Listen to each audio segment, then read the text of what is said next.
Do you want to celebrate Christmas with me? A little girl asked the lonely CO sitting alone. He hadn't celebrated Christmas in years, ever since his daughter disappeared. Before we dive into the story, drop a comment below and tell us where you're watching from. Enjoy the story. The cold December wind cut through William Harrison's expensive wool coat like it was tissue paper, but he barely noticed.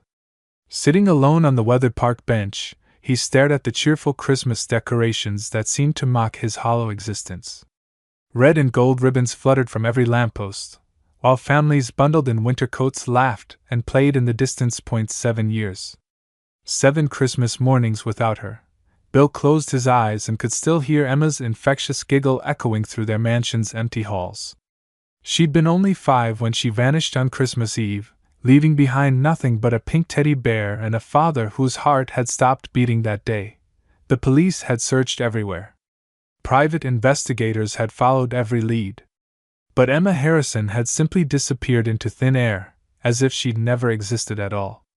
The only thing that remained was the crushing weight of guilt that pressed down on Bill's chest every single day. "Daddy always said Christmas was magic," he whispered to the empty air, his breath forming small clouds in the frigid afternoon. A gentle tug on his coat sleeve made him open his eyes. A small girl with dark hair and bright brown eyes stood beside his bench, wearing a red coat that had seen better days. She couldn't have been more than 7 years old, the same age Emma would be now. Her tiny hand was still touching his arm. "Mister," she said in a voice so soft it was almost carried away by the wind, "you look really sad." Bill's throat tightened. "I'm okay, sweetheart. Where are your parents?" The girl tilted her head, studying his face with an intensity that seemed far beyond her years. "My mommy's at work.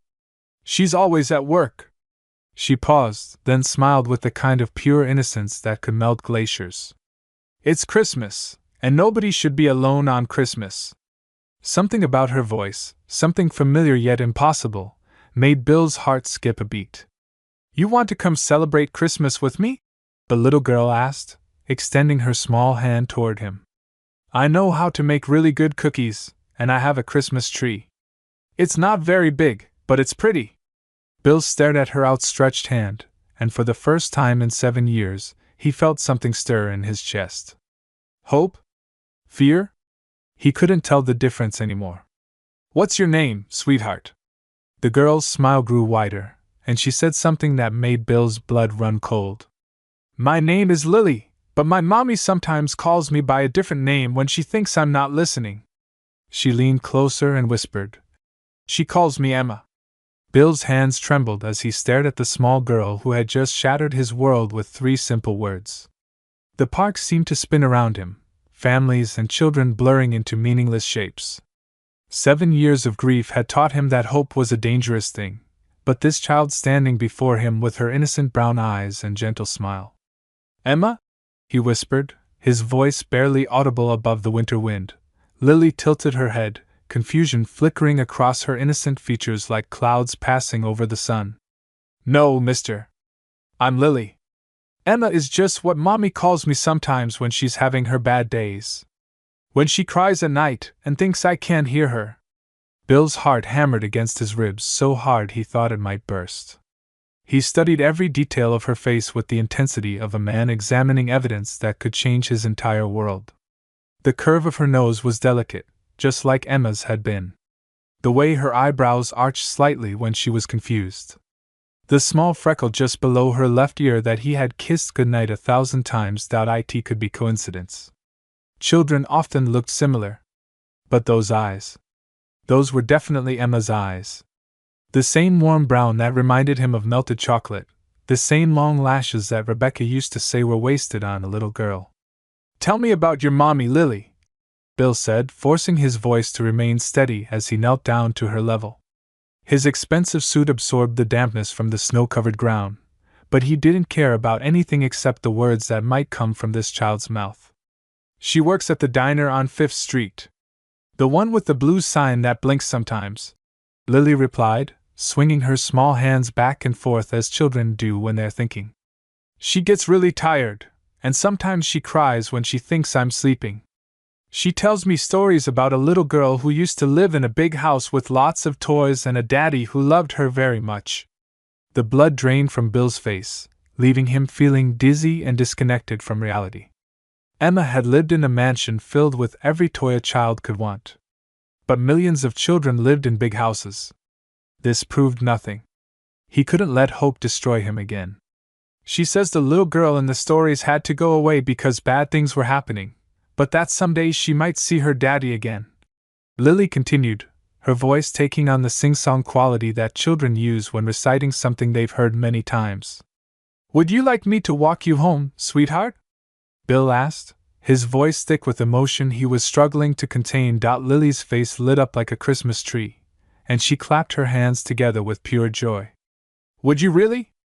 Mommy won't be home until late because she has to work extra shifts before Christmas, but Mrs. Rodriguez next door watches me. She makes the best hot chocolate in the whole world. And she tells me stories about Mexico and teaches me Spanish words.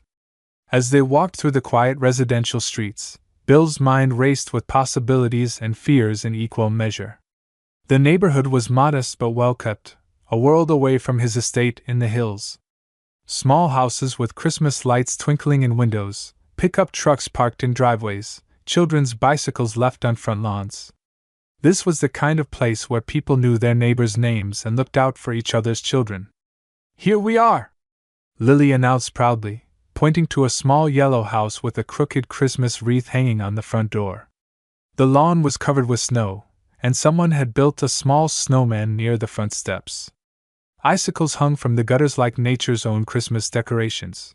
Before Bill could respond, an elderly Hispanic woman emerged from the house next door, flour dusting her floral apron. She moved with the confident grace of someone who had spent decades taking care of others. Lily, Nija! Where have you been? I was getting worried, she called, then noticed Bill standing behind the child. Her expression immediately grew suspicious, the way any good neighbors would when seeing a stranger with a child.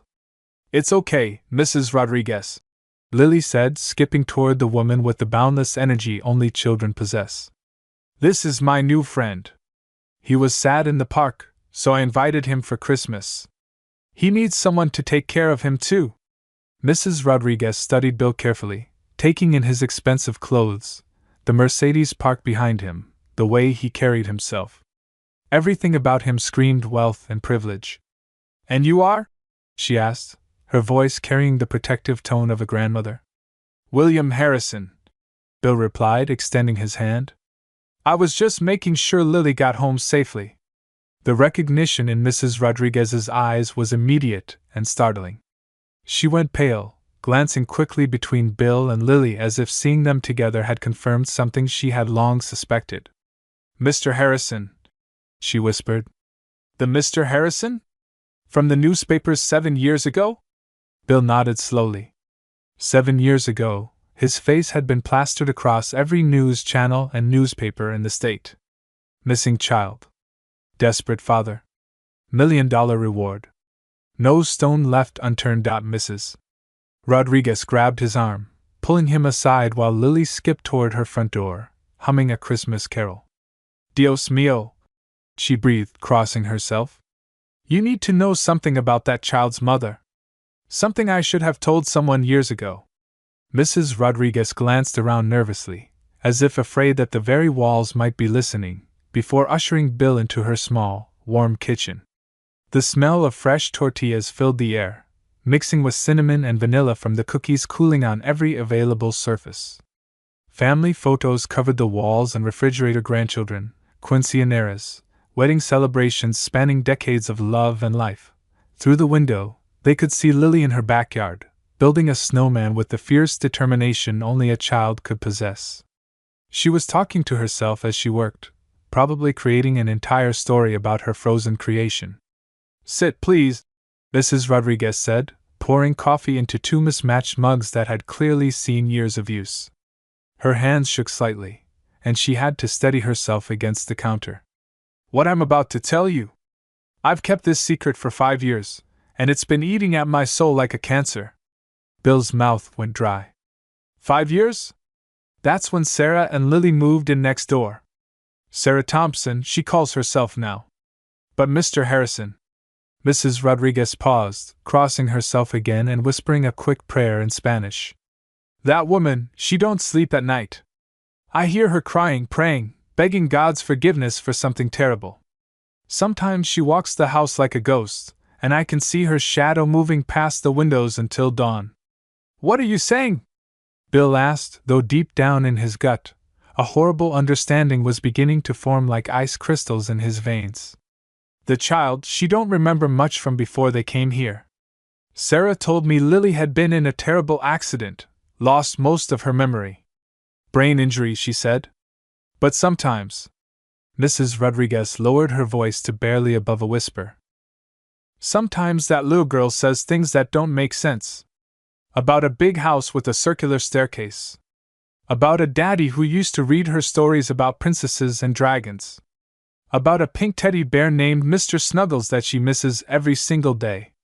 The coffee mug slipped from Bill's fingers, shattering on the tile floor in an explosion of ceramic and hot liquid. Mr. Snuggles. He had given Emma that bear for her 3rd birthday, long before anyone else in the world could have known that name. It had been their special secret, their bedtime ritual. There's more, Mrs. Rodriguez continued, tears streaming down her weathered cheeks as she knelt to clean up the broken mug. Last Christmas, Lily drew a picture in crayon. A man in a dark suit, standing next to a huge Christmas tree with presents underneath. She told me it was her first daddy and that she missed him every day but couldn't remember his face clearly anymore. Bill couldn't breathe. The room was spinning like a carnival ride, and he gripped the edge of the table to keep from collapsing onto the floor. She said her first daddy used to call her his little princess, and that he promised to always protect her from the monsters, Mrs. Rodriguez added. But then the monsters came anyway, and she had to go away to keep her daddy safe. Where is this woman now? This Sarah? Bill managed to gasp. She works double shifts at Murphy's Diner on 5th Street to pay rent and buy groceries. Good woman, Mr. Harrison. Broken but good. She loves that child more than life itself. I've watched her give up meals so Lily could eat. Watched her work 3 jobs to buy Christmas presents. Mrs. Rodriguez reached across the table and grabbed his hand with surprising strength. But I see how you look at Lily. I see how she looks at you. There's something there, something that can't be explained by coincidence or wishful thinking. Through the window, they watched Lily carefully place a carrot nose on her snowman. She looked up and waved at them enthusiastically, her smile so bright it could power the entire neighborhood. I need to meet this Sarah Thompson, Bill said, his voice steady despite the chaos erupting in his heart. Mrs. Rodriguez nodded gravely. Murphy's Diner. She works the evening shift, 5 to midnight. But Mr. Harrison, be very careful. That woman has been running from something for 5 years. If you corner her, if you make her feel trapped, she might run again, Bill finished. And take Lily with her. And this time, you might never find them. Murphy's Diner sat on the corner of 5th and Main like a glowing beacon from another era, all red vinyl booths, checkered floors, and the smell of coffee that had been brewing since the Eisenhower administration. The neon sign in the window flickered between open and OP, casting intermittent colored light onto the snow-covered sidewalk. Bill sat in his Mercedes across the street for 20 minutes, watching the dinner rush through the large front windows.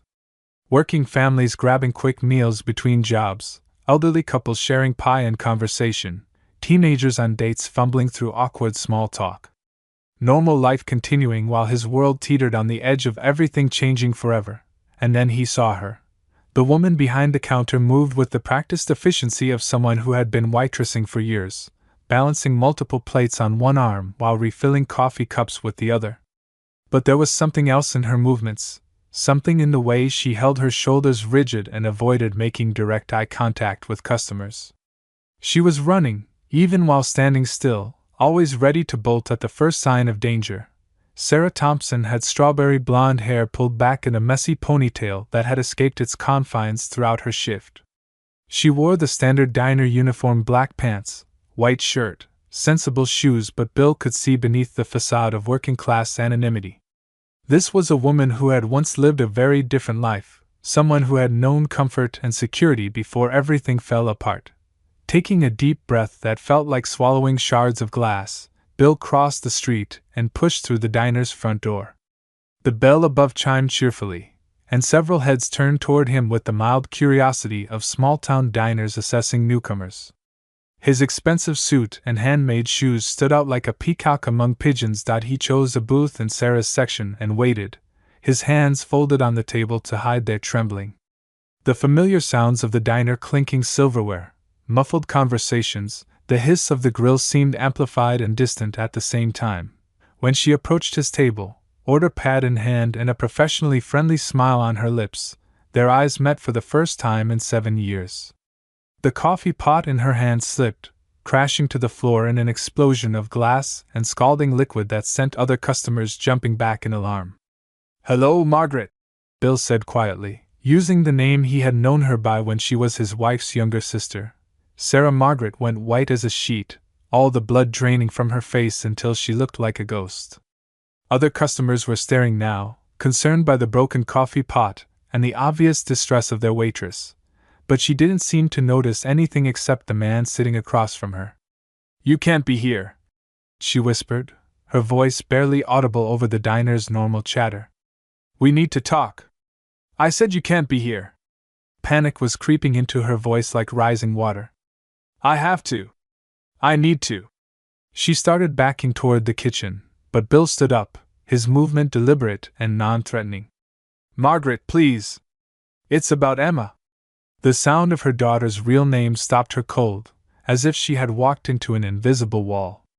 Tears began streaming down her face as the weight of 7 years of lies and running crashed down around her like a demolished building. "Her name is Lily now," she said through gritted teeth. "Is it?" Bill asked gently. "Because she told me that her mother sometimes calls her Emma when she thinks she's not listening." Margaret's knees buckled, and she had to grab the back of a chair to keep from falling. The diner had gone quiet now, everyone watching the dramatic scene unfold like a soap opera come to life. "Please," she begged, her voice breaking. "Please don't take her from me. She's all I have left in this world." Margaret collapsed into the booth across from Bill, her hands shaking as she covered her face with her palms. Her shoulders heaved with silent sobs that seemed to come from the very depths of her soul. The diner manager, a burly man with kind eyes and graying temples, approached their table with obvious concern. "Sarah, honey, you okay? You need to take a break? Maybe go home early tonight?" he asked, placing a gentle hand on her shoulder. "Please, Tom," she whispered through her fingers. "I need a few minutes. Just a few minutes to pull myself together." Tom looked suspiciously at Bill, clearly trying to decide whether this well-dressed stranger was somehow responsible for his employee's distress.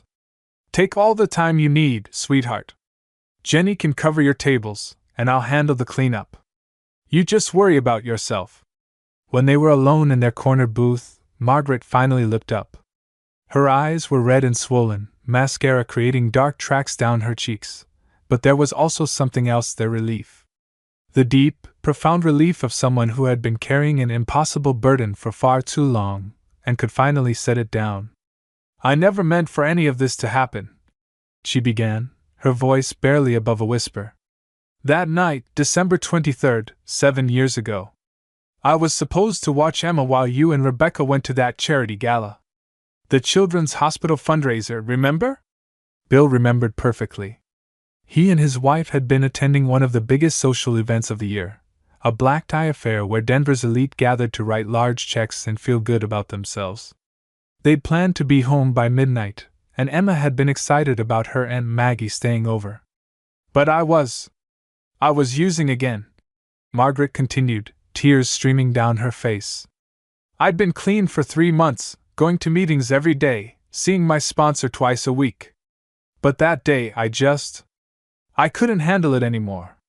The pressure, the expectations, watching you and Rebecca with your perfect marriage and perfect house and perfect life while mine was falling apart piece by piece." "Margaret. No, let me finish. Please. I've practiced this conversation 1,000 times in my head, and if I don't say it all now, I never will." She took a shuddering breath. I took some pills, just to take the edge off. OxyContin that I'd hidden in my purse for emergencies. But they hit me harder than I expected because I'd been clean. Emma woke up around 11, crying from a nightmare about monsters in her closet. Bill's heart clenched. Emma had always come to him when she had bad dreams, climbing into his lap while he read her stories until she felt safe enough to sleep again. I was so messed up, Bill. The room was spinning, and I could barely stand without holding on to furniture. But Emma was crying, and I thought if I could just get her some warm milk and maybe read her a story, she'd go back to sleep and you'd never know I'd screwed up again. Margaret's voice broke completely. I left her alone in the kitchen for 2 minutes while I went to get her favorite cup from her room. The one with the purple unicorn. And when you came back? The back door was standing wide open. Emma was gone. Margaret buried her face in her hands again. I searched everywhere, calling her name, checking every room, every closet, under every bed. I was terrified, but I was also high. And I knew if I called the police, if you found out what happened, I'd go to prison. You'd never forgive me, and I'd lose the only family I had left. Bill felt physically sick. All those years of wondering, of blaming random strangers, of imagining the worst possible scenarios involving predators and human trafficking. I found her 3 blocks away, sitting on the stone steps of St. Mary's Church. Margaret continued. She was crying and shivering in her nightgown, but she was safe. A homeless man named Eddie had found her wandering the streets and taken her to the church because he knew Father Martinez would know what to do. Then why didn't you bring her home immediately? Margaret looked up, and Bill saw the full depth of her torment reflected in her eyes. Because when I found her, when I knelt down and called her name, she looked at me with those big brown eyes and said, "Aunt Maggie, I don't want to go back to the house where the bad man lives." Bill's blood ran cold. What bad man? She said someone had been visiting her room at night for the past month. A man who told her to keep their special games secret or something terrible would happen to her daddy.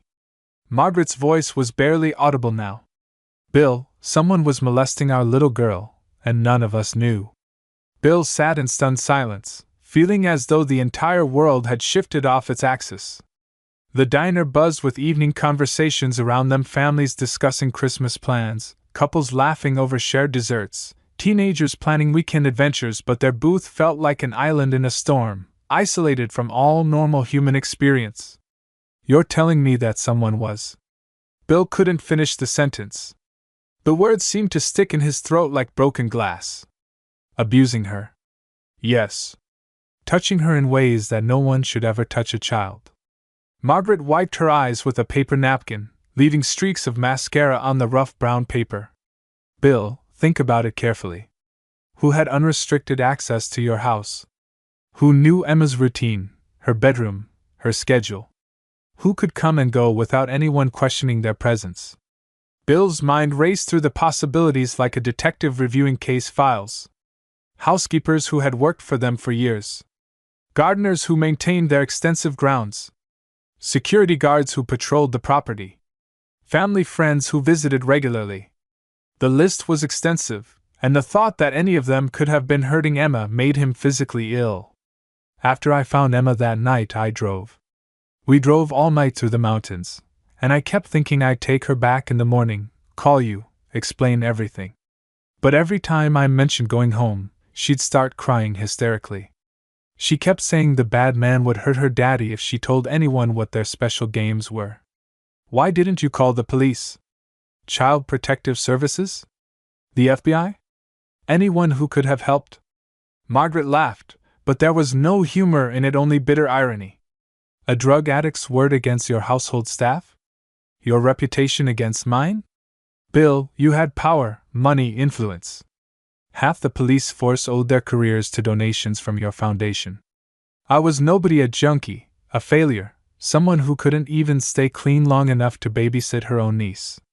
Bill remembered how withdrawn Emma had become in those final weeks before she disappeared. He'd attributed it to the stress of the approaching holidays, Rebecca's increasing battles with depression, the subtle tension that had begun creeping into their marriage. How had he missed the signs? How had he failed to protect his own daughter? And Emma was so traumatized, she wouldn't talk about what happened. Every time I tried to ask her about the bad man, she'd curl up in a ball and rock back and forth. She just kept saying the bad man told her terrible things would happen to everyone she loved if she ever told their secret. We ended up in Texas first. Margaret continued. I got clean, really clean this time. Had to, for Emma's sake. Went through withdrawal in a motel room while she slept, sweating and shaking and wanting to die. Got us new identities through some people I'd met in rehab, Sarah Thompson and Lily Thompson. I told Emma we were playing a long game of hide and seek, that we had to be very careful about the bad man finding us. And she believed that for 7 years. The mind of a traumatized child is incredibly complex, Bill. The therapist I found in Houston said Emma had blocked out most of her memories from before as a form of self-protection. She remembers fragments of the house, you reading to her, the teddy bear, Christmas mornings, but it's all hazy, like trying to remember a dream. Margaret reached across the table and grabbed his hand with desperate intensity. But Bill, lately she's been remembering more. Asking questions about her first daddy. Drawing pictures of Christmas mornings in a big house with a tall man who looks like you. That's the real reason I moved us here to Colorado Springs. I thought maybe it was finally time to come home. You've been planning to contact me? I've been trying to work up the courage for months. Driving past your old house, reading about you in the newspaper business section, rehearsing what I'd say. But I'm terrified. What if whoever hurt Emma is still out there? What if coming back puts her in danger again? What if you hate me so much you call the police? Bill felt a chill run down his spine like ice water. Margaret, 7 years ago, after Emma disappeared, we had everyone investigated. Police, FBI, private detectives. We turned over every stone, examined every lead. We found nothing suspicious. Did you investigate everyone, Bill? Really everyone? Everyone who had access to the house, yes. Every employee, every contractor, every delivery person.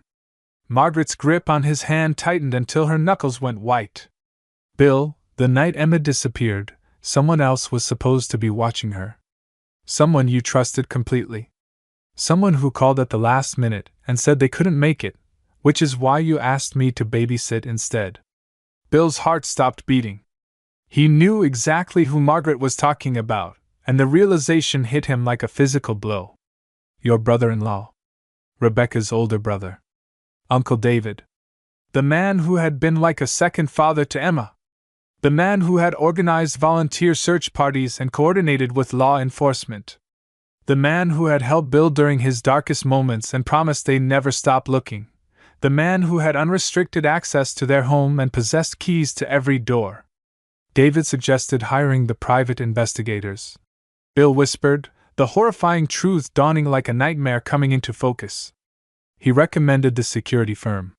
He was involved in every aspect of the search, every lead we followed. Making sure they never found anything that would lead back to him. Margaret said grimly. Outside the diner window, as if summoned by their conversation like a demon responding to his name, a familiar figure walked past under the streetlight. Older now, grayer at the temples, but unmistakable in his confident stride, David Mitchell. Rebecca's brother. Emma's beloved Uncle David, and he was heading directly toward the yellow house where Lily was spending her evening building snowmen and dreaming of Christmas morning. Bill's chair scraped against the diner floor as he bolted upright, his eyes never leaving David's familiar silhouette moving steadily down the sidewalk toward Lily's neighborhood. 7 years of grief and rage crystallized into pure, cold terror as the full implications hit him like a sledgehammer to the chest. He's going to her house, Bill said, his voice cutting through the diner's ambient noise like a knife.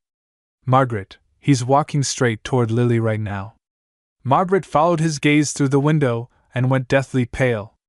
Her hands began shaking so violently she had to grip the edge of the table to steady herself. No, no, no. This can't be happening. Not now. Not when we're so close to.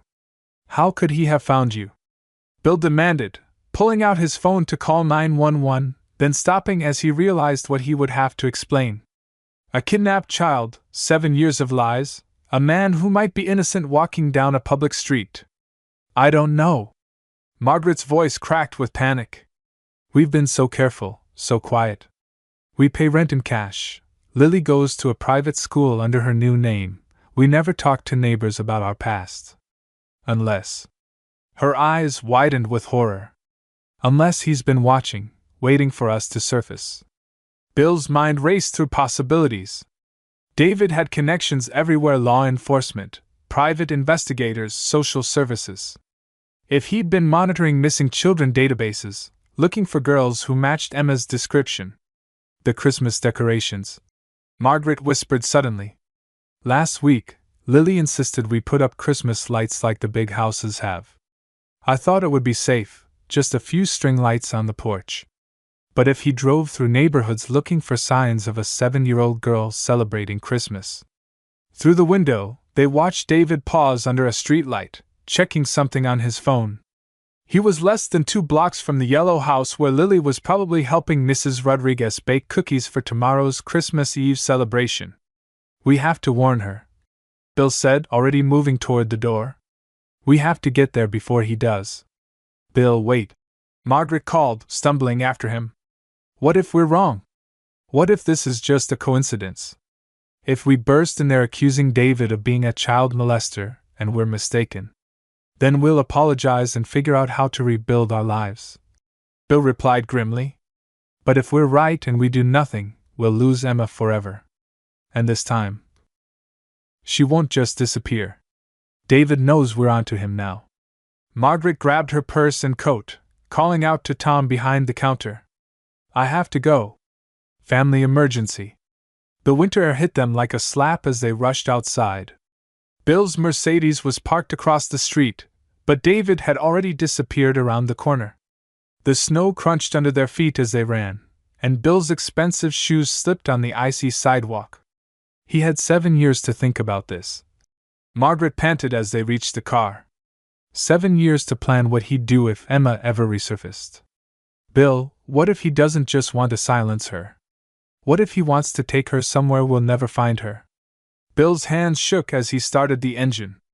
The car's headlights illuminated the empty street ahead, casting long shadows between the houses. Christmas lights twinkled cheerfully in windows, completely at odds with the nightmare unfolding around them. Margaret, I need you to think. In all these years, has Lily ever mentioned remembering David specifically? Any nightmares, any fears, any reactions to men who might remind her of him? Margaret closed her eyes, thinking desperately. She's always been nervous around tall men with dark hair. And she hates it when people touch her unexpectedly, even just a hand on her shoulder. But I thought that was just general trauma, not specific memories. They turned onto Lily Street, and Bill's blood ran cold. David's silver BMW was parked 3 houses down from the yellow house, empty. He was already there. Oh God, Margaret whispered. We're too late. But as they pulled into Mrs. Rodriguez's driveway, they could see warm lights spilling from the windows of both houses. Through the kitchen window, they glimpsed Lily and Mrs. Rodriguez laughing as they decorated sugar cookies. Maybe he's just watching, Bill said quietly. Maybe he's trying to figure out how to approach without seeming suspicious. As if summoned by their words, David emerged from the shadows between 2 houses, straightening his coat and checking his appearance like a man preparing for an important meeting. He walked confidently toward the front door of the yellow house, and Bill realized with growing horror that David wasn't planning to sneak around or break in. He was going to knock on the door like a concerned family member. Like Uncle David, who had spent 7 years searching for his missing niece and had finally, miraculously, found her. He's going to convince them he's here to help, Margaret said, her voice hollow with despair. Mrs. Rodriguez doesn't know who he is. She'll think he's a relative, maybe even the father Lily talks about missing. David reached the front porch and raised his hand to knock. Move, Bill commanded, throwing the car into park. We move right now. Bill and Margaret burst from the Mercedes simultaneously, their feet hitting the icy driveway with matching urgency. The distance between the car and the yellow house felt like miles, each step taking an eternity while David's knuckles moved toward the door in slow motion. "David!" Bill shouted across the quiet neighborhood, his voice echoing off the snow-covered houses. David froze with his fist inches from the door, slowly turning toward the sound of his name. Even in the dim porch light, Bill could see the flash of surprise, then calculation, cross his brother-in-law's face. 7 years had aged David well-distinguished gray at his temples, expensive winter coat, the same confident bearing that had made him so trustworthy, so above suspicion. "Bill?" David called back, his voice carrying just the right note of confused surprise. "My God, what are you doing here?" I got a call about Emma. Someone said they'd seen a girl who matched her description." The lie came so smoothly, so naturally, that Bill almost believed it himself. This was the same man who had comforted him at Rebecca's funeral, who had held him while he cried over Emma's empty bedroom, who had sworn they'd never stop searching. Margaret stepped up beside Bill, and David's eyes widened as he recognized her. The mask slipped for just a moment, revealing something cold and predatory underneath before snapping back into place. "Margaret? My God, you're alive? We thought. After Emma disappeared and you vanished too, we assumed the worst." David's voice was perfect, relieved, emotional, the concerned brother-in-law reuniting with missing family. "Where have you been? Where's Emma? Is she safe?" Through the front window, they could see Mrs. Rodriguez moving toward the door, probably wondering about the voices outside. Lily was still in the kitchen, oblivious to the drama unfolding on her front porch. "Don't," Bill said quietly, his voice carrying absolute authority. "Don't you dare pretend to care about Emma's safety." David's eyebrows rose in what appeared to be genuine confusion. "Bill, what are you talking about?" "Of course I care. She's my niece. I've spent 7 years looking for her. You've spent 7 years making sure no one else could find her," Margaret said, her voice trembling but determined. "Making sure the investigation never looked in the right direction." "That's insane," David replied, but Bill caught the flicker of something in his eyes. "Fear? Anger? Margaret, you disappeared the same night Emma did. If anyone should be answering questions." Mrs. Rodriguez opened the front door, her face creased with concern. "¿Qué pasa? What's all this noise? Sarah, Mija, is everything okay?" "Mrs. Rodriguez, please take Lily inside and lock the door," Margaret said urgently. "Don't let anyone in except Bill and me." "Now wait just a minute," David said, stepping forward with practiced charm. "Mrs. Rodriguez, is it? I'm David Mitchell, Emma's uncle. I've been searching for my niece for 7 years, and I believe you've been caring for her." Mrs. Rodriguez looked between the 3 adults, confusion evident on her weathered face. "I don't understand. Sarah, who are these men? What's happening?" "The man in the expensive coat is trying to hurt Lily," Margaret said desperately. "Please, just trust me. Take her upstairs and call the police." David laughed, a sound that would have seemed warm and reassuring to anyone who didn't know the truth. "Mrs. Rodriguez, I think there's been a terrible misunderstanding. This woman kidnapped my niece 7 years ago. I'm just trying to bring Emma home safely." The words hung in the cold air like poison. Mrs. Rodriguez looked at Margaret with dawning suspicion, and Bill realized that David was winning. He had always been good at this, the reasonable voice, the concerned relative, the man everyone trusted. "Emma was being molested," Bill said clearly, his voice cutting through David's manipulation. "In our house. By someone she trusted. Someone who had unrestricted access to her bedroom." David's face went pale, but he recovered quickly. "Bill, grief can make people paranoid. You're accusing me of... That's monstrous. After everything I've done to help find her? You're the one who recommended the private investigators," Bill continued relentlessly. "You're the one who suggested the search areas. You're the one who had access to every piece of evidence, every lead, every potential breakthrough." From inside the house, they could hear Lily's voice asking Mrs. Rodriguez what was wrong. The sound of that innocent voice, so much like Emma's had been, seemed to break something inside David. She was always so beautiful, he said quietly, his mask finally slipping completely. So trusting. So eager to please her Uncle David. The admission hung in the air like a confession, and Mrs. Rodriguez gasped, pulling the door almost closed. You sick bastard. Margaret whispered. David's face hardened into something ugly and desperate. You have no idea what you've done by bringing her back here. No idea what I've built, what I have to protect now. He reached into his coat, and Bill saw the glint of metal. Run! Bill shouted to Margaret. Get to Lily and run. But David was already moving, and Bill realized with horrible clarity that 7 years of planning had led to this moment. David wasn't just here to silence Emma. He was here to eliminate everyone who knew the truth. Time slowed to a nightmare crawl as David's hand emerged from his coat holding a compact pistol, the kind that could be easily concealed and left no room for survival at close range. The Christmas lights strung along the porch railing cast red and green shadows across his face, making him look like something from a holiday horror story. Everyone inside now, David commanded, his voice no longer carrying any pretense of warmth or concern. The mask had finally come off completely, revealing the predator who had been hiding in plain sight for decades. Mrs. Rodriguez stumbled backward into her house, her weathered hands shaking as she tried to process what was happening on her quiet street. Through the open doorway, Bill could hear Lily calling out, Mrs. Rodriguez, what's wrong? Why is everyone shouting? David, think about what you're doing, Bill said, raising his hands slowly. There are witnesses now. Neighbors who saw you arrive. Your car is parked on the street. You can't just. Can't what? David laughed, but the sound was bitter and desperate. Disappear again? Start over somewhere new? Bill, you have no idea how easy it is to reinvent yourself when you have the right connections, the right resources. I've been preparing for this possibility for 7 years.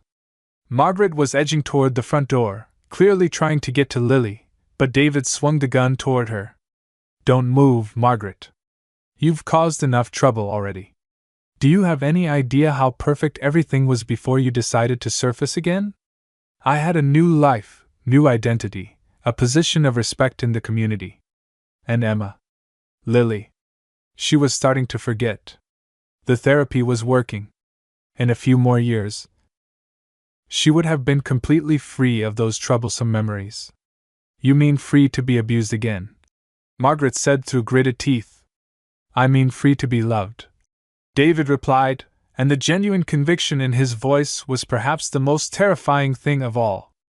I never hurt her, not really. I showed her affection that no one else understood. Special attention that made her feel chosen, important. Bill felt bow rise in his throat. This was how predators justified their actions, by reframing abuse as love, violation as special attention. From inside the house, Lily's voice grew closer. Mrs. Rodriguez, I finished decorating the star cookies. Can I show them to Sarah and her friend? The sound of Emma's voice calling Margaret, Sarah, seemed to break something inside David. His hand tightened on the gun, and Bill saw the exact moment when desperation transformed into deadly resolve. She's going to remember, David said quietly. Seeing you again, being back in Colorado, the stress of all this. It's going to unlock everything I worked so hard to help her forget. And then she'll tell people lies about me, twisted versions of our special times together. They weren't special times, Margaret said fiercely. They were crimes. You were raping a 5-year-old child. Stop saying that. David's composure finally cracked completely. I loved her. I was the only one who truly understood how special she was. You and Bill, you just saw her as a pretty toy to show off at dinner parties and social events. I saw her real value, her real beauty. Bill realized that David wasn't just dangerous, he was completely delusional. 7 years of justifying his actions had created an alternate reality where he was the victim, where his abuse was actually love, where Emma was better off with him than with her own father. David, let's just talk about this, Bill said, taking a careful step forward. If you really love Emma, then you want what's best for her. And what's best for her is being with her real family, getting proper help to heal from what happened. What's best for her is being with someone who appreciates her. David replied. Someone who won't judge her or make her feel dirty about the special love we shared. Behind David, Bill saw movement in the shadows between the houses. Someone was approaching from the side yard, moving carefully to stay out of sight. For a moment, hope flared in his chest. Maybe Mrs. Rodriguez had managed to call for help, maybe the police were already responding. But then the figure stepped into the light, and Bill's heart sank. It was Lily, having slipped out the back door of her house and circled around to see what was happening. 7-year-old Emma, drawn by curiosity and concern for the adults who were clearly upset about something. She was walking directly toward the man who had spent months molesting her, the man whose face was probably starting to surface in her recovering memories, the man who was holding a gun and talking about how much he loved her. Uncle David? Lily said, her voice small and confused as she stepped into the circle of porch light. Is that really you? The recognition in her voice was immediate and devastating. Not the happy recognition of a beloved relative, but something else, the dawning awareness of a half-remembered nightmare beginning to take shape. David turned toward her, and Bill saw tears streaming down the man's face. Hello, Princess, David said softly. I've missed you so much. And Bill realized that the real horror was just beginning. Lily stood frozen in the snow, her small form illuminated by the Christmas lights that now seemed to flicker like warning signals. Bill watched in helpless terror as recognition dawned across his daughter's face, not the joyful recognition of a loved one, but the slow, horrible awakening of suppressed trauma. I know you, Lily whispered, her voice barely audible above the winter wind. You used to come to my room at night. The words hung in the air like accusations written in ice. Margaret made a strangled sound that might have been a sob or a scream, while David's face transformed into something that wasn't quite human anymore. That's right, Princess, David said, his voice taking on the same sing-song quality that predators use to manipulate children. We had such special times together, didn't we? Just you and me, our little secret games. Lily began backing away, her brown eyes wide with a terror that seemed too old for her 7-year-old face. You said if I told anyone, something bad would happen to Daddy. And something bad did happen, didn't it? David's voice was gentle, almost tender, which made it infinitely more horrifying. Daddy lost his little girl because she couldn't keep their special secret safe. Bill felt something break inside his chest, a pain so sharp and complete that he wondered if his heart had actually stopped beating. His little girl had spent 7 years believing that her father's grief was her fault, that she was responsible for the destruction of their family. Emma, Bill said, using her real name for the first time in 7 years. Sweetheart, none of this was your fault. What Uncle David did to you was wrong, and you were brave to tell Aunt Margaret about it. Emma looked between the adults with confusion that was heartbreaking to witness. But Uncle David said if I told the secret, everyone would hate me. He said I was dirty now, and Daddy wouldn't love me anymore if he knew about our games. That was a lie, Margaret said fiercely, taking a step toward her daughter despite the gun still pointed in their direction. Every single word of that was a lie. Your daddy has loved you every single day for 7 years. He never stopped looking for you, never stopped hoping you'd come home. David's hand tightened on the weapon. Enough of this. Emma, come here. We're going to take a little trip together, just like we did before. No, Emma said, the words small but defiant. I don't want to go with you. I want to stay with Lily's mommy. The confused way she referred to Margaret as Lily's mommy, while speaking about herself in the third person, revealed the psychological complexity of what she'd endured. 7 years of living as someone else, suppressing memories that were too painful to process. Emma, Bill said gently, kneeling down to her level despite the gun trained on him. I'm your real daddy. I know you might not remember everything, but I've been looking for you since the night you disappeared. Every single day, I've thought about you and missed you and loved you. Emma's eyes filled with tears. Daddy? My first daddy who read me princess stories? That's right, sweetheart. I'm the daddy who read you stories about brave princesses who saved themselves and lived happily ever after. The moment of connection between father and daughter seemed to enrage David beyond reason. She's not yours anymore, he shouted. She's been mine for 7 years. I'm the one who took care of her, who loved her, who showed her what real affection looks like. You raped her, Bill said, standing slowly. She was 5 years old, and you raped her repeatedly in her own bedroom while her family slept down the hall. I loved her, David screamed, completely losing control. I was gentle with her. I made her feel special, chosen. That's more than you ever did with your fancy house and expensive toys. Emma began crying, the sound cutting through the winter air like broken glass. Make him stop yelling, she pleaded. I don't like it when people yell about the secret games. The fact that she was still referring to the abuse as secret games revealed how deeply David's manipulation had embedded itself in her young mind. Even after 7 years away from him, she was still using his language, still trapped in the framework he'd created to justify his crimes. Emma, honey, those weren't games, Margaret said, moving slowly toward her daughter. Games are fun, and both people want to play. What Uncle David did to you wasn't fun, and you didn't want to do it. That's why it felt wrong, why it scared you. But he said it was normal. Emma replied, confusion evident in her voice. He said all little girls play these games with their special grown-ups. David's face lit up with twisted satisfaction. You see? She understands. She always understood that what we had was special, different from ordinary relationships. Bill realized with growing horror that David genuinely believed his own delusions.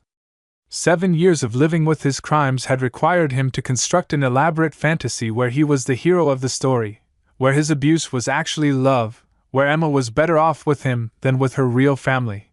And now, faced with the possibility of losing that fantasy forever, David was prepared to kill anyone who threatened it. Nobody leaves, David said, raising the gun with steady hands. Nobody tells this story differently than the way it really happened. Emma and I are going somewhere safe, somewhere we can be together without people who don't understand trying to interfere. Bill saw Margaret tense, preparing to throw herself between David and Emma. He saw Mrs. Rodriguez peering fearfully from her front window, probably calling 911. He saw his daughter, his Emma, standing in the snow looking small and scared and confused. And he made a decision that would change everything. Bill stepped forward, placing himself directly between David and Emma, his arms spread wide to shield his daughter from the man who had destroyed their family. The gun was now pointing directly at his chest, close enough that David couldn't possibly miss. You want to take Emma somewhere? Bill said, his voice steady despite the fear coursing through his veins. Then you'll have to go through me first. And I promise you, David, I won't make it easy. Daddy, no! Emma cried, her voice breaking through the careful barriers that 7 years of therapy and protection had built. For the first time since Margaret had taken her away, she sounded exactly like the 5-year-old girl who used to climb into Bill's lap during thunderstorms. David's face contorted with rage and something that might have been jealousy.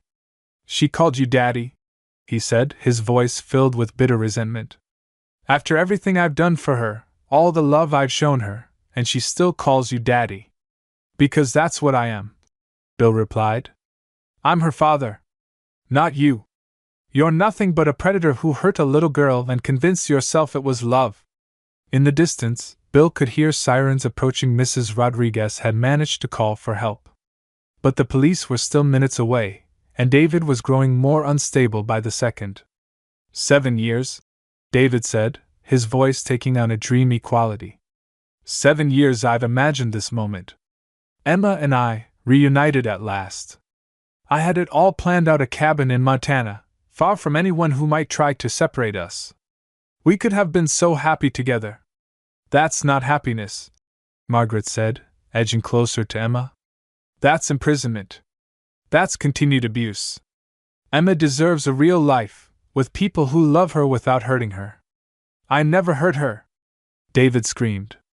I was gentle. I was careful. I made sure she enjoyed our special times together. Emma began sobbing harder, the adult conversation about her abuse clearly triggering memories she wasn't ready to process. "Stop talking about the games," she pleaded. "I don't want to remember the games." Bill's heart shattered at the pain in his daughter's voice. She had spent 7 years building walls around her trauma, and now those walls were crumbling in the most violent way possible. "Emma, sweetheart, you don't have to remember anything you don't want to," Bill said gently. "But you need to know that none of it was your fault. Uncle David was sick, and he did things to you that no adult should ever do to a child. But I like the attention," Emma said, the words coming out in a rush of confusion and guilt. "Sometimes I liked feeling special, and Uncle David said that meant I wanted to play the games." The sirens were getting closer, but David seemed oblivious to everything except the conversation happening in front of him. His delusions were so complete that he actually nodded in agreement with Emma's words. "That's right, Princess. You did like the attention. You liked being my special girl, my chosen one. These people are trying to make you feel guilty about something beautiful." "It wasn't beautiful," Bill said fiercely. "It was rape. It was the systematic sexual abuse of a child who trusted you. And the fact that you manipulated her into thinking she enjoyed it makes it even worse, not better." David's grip on the gun tightened. "You're trying to poison her mind against me. You're trying to make her believe that love is something dirty and wrong. What you did wasn't love," Margaret said, finally reaching Emma and pulling her into a protective embrace. "Love doesn't involve secrets. Love doesn't involve threats. Love doesn't involve doing things to someone that they're too young to understand or consent to." Emma buried her face against Margaret's shoulder, her small body shaking with sobs. "I want it to stop," she whispered.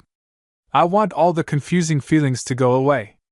The approaching sirens seemed to break through David's delusions, and Bill saw sanity flicker back into his eyes for just a moment.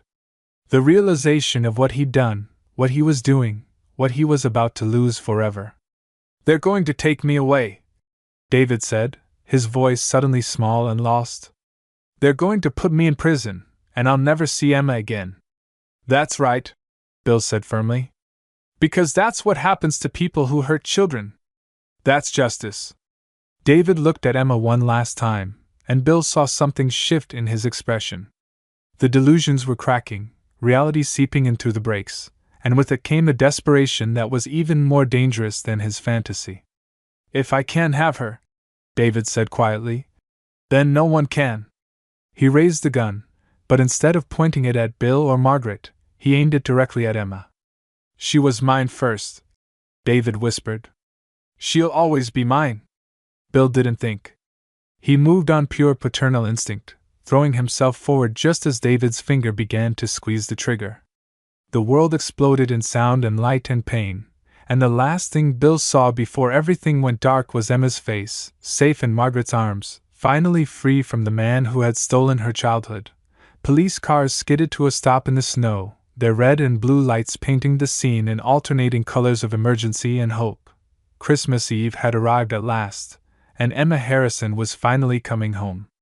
Bill awakened to the sound of gentle beeping and the antiseptic smell of hospital air. Sunlight streamed through white blinds, casting golden stripes across his chest, where bandages covered the bullet wound that had nearly cost him everything. But he was alive, and more importantly, he could hear two familiar voices speaking quietly near his bedside. "Do you think Daddy's going to wake up for Christmas?" Emma's voice was soft, uncertain, but it was unmistakably his daughter speaking. Not Lily anymore, but Emma, his Emma, who had remembered who she really was. "He's going to wake up, Mija," Margaret replied gently. "Your daddy is the strongest man I know. He took a bullet to protect you. Nothing in this world could keep him from waking up on Christmas morning to see his little girl." Bill's eyes fluttered open, and the first thing he saw was Emma sitting in a chair beside his bed, wearing a red Christmas dress and holding a familiar pink teddy bear. Mr. Snuggles looked a bit worn after 7 years, but Emma clutched him like she'd never let go again. "Daddy!" Emma's face lit up with pure joy as she scrambled onto the bed, careful to avoid his bandaged chest. "You're awake! It's Christmas morning, and the nurses said Santa came to the hospital too."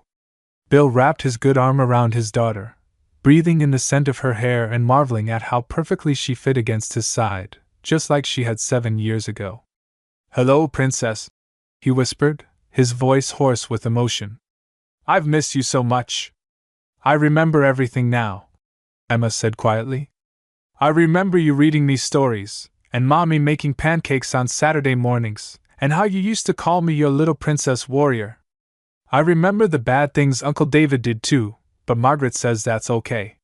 She says remembering the bad things helps us make sure they never happen again." Bill looked over Emma's head at Margaret, who stood near the window with tears streaming down her face. 7 years of guilt and fear had etched lines around her eyes, but there was something else there now: relief, hope, maybe even a chance at redemption. "What happened to David?" Bill asked, though he wasn't sure he wanted to know the answer. "He's dead," Margaret said simply. "When you jumped in front of the gun, you tackled him. The shot went wild, and in the struggle, the gun went off again. The police said it was instant." Bill felt a complex mix of emotions: relief that David could never hurt Emma again, sadness for the man he'd once considered a brother, and a strange kind of peace knowing that his daughter was finally, truly safe. "The police want to talk to you when you're feeling better," Margaret continued. "But they've already said there won't be any charges. Self-defense, protection of a minor.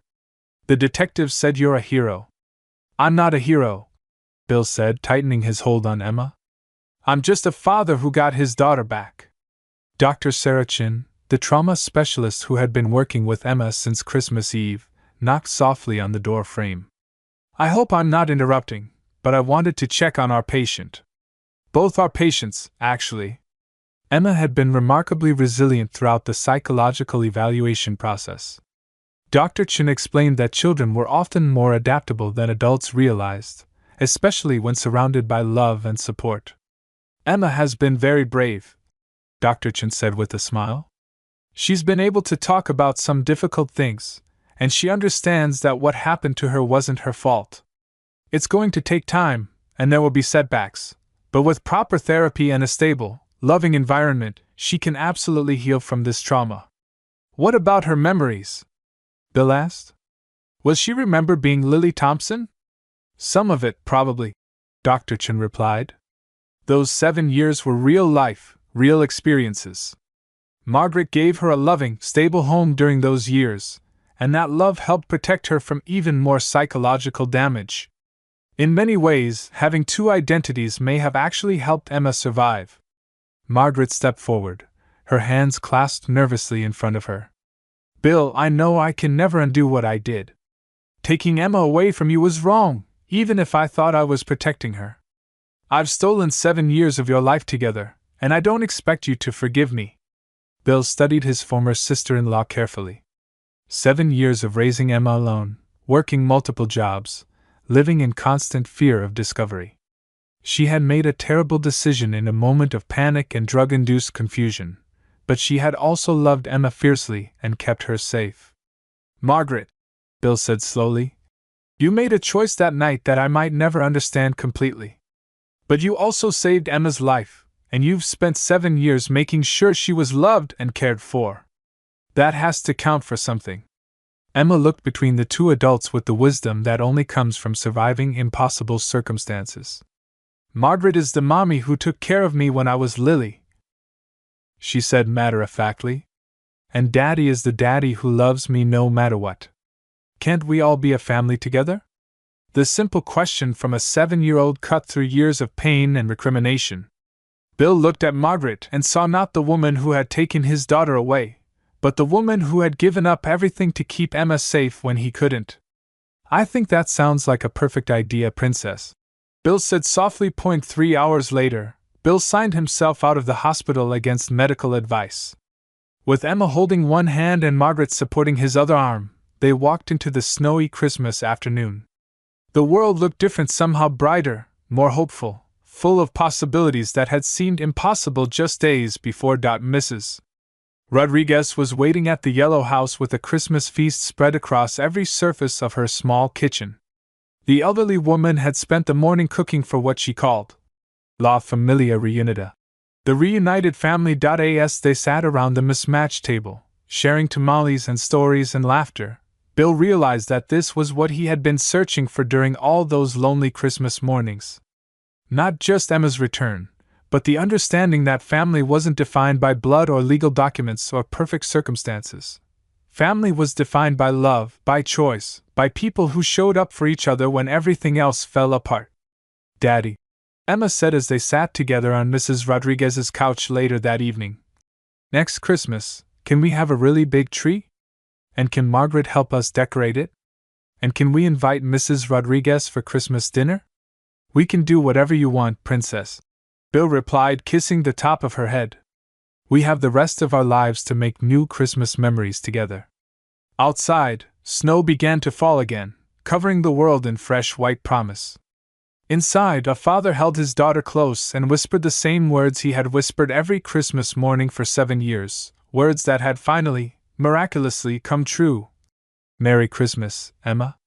Daddy's here, and I'm never letting you go again."